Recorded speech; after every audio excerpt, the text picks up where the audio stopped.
So we're now going on to a little forest path in Farley Moor. So they're pretty well made paths and a lovely little forest to ride through, so just a little bit of different countryside. These forest paths are obviously very easy to ride. Even in the winter this one's pretty good.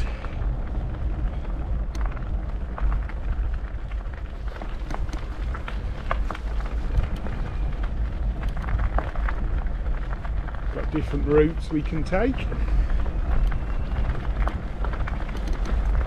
There's a real sort of sense of adventure as you ride through the forest.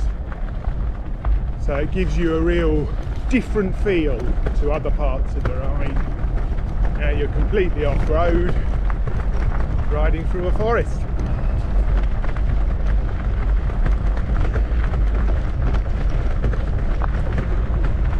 You can see it's not a difficult, rutted or technical track, and the suspension on the bikes makes it a pleasure to ride, really.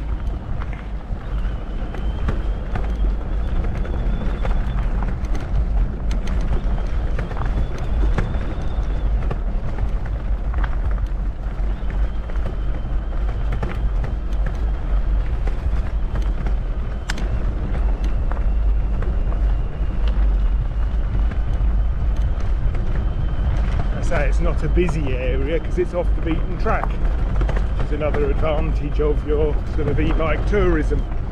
You can get off the beaten track fairly easily and back on it, so you can start and, you know, areas with lots of different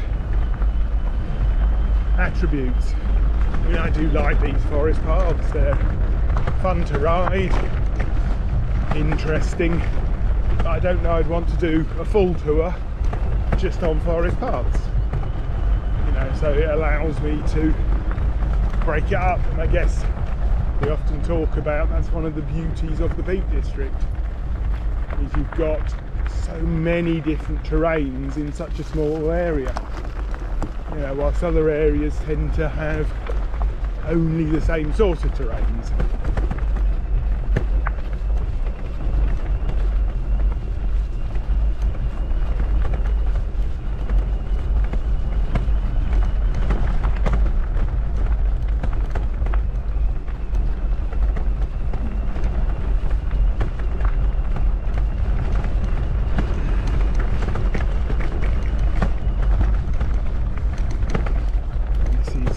Said earlier, when you're really glad of the suspension, it's not difficult riding, it's quite interesting, but it would certainly be bumpy if you didn't have a full suspension bike, which is, you know, people say, well, do you need a full suspension bike for touring?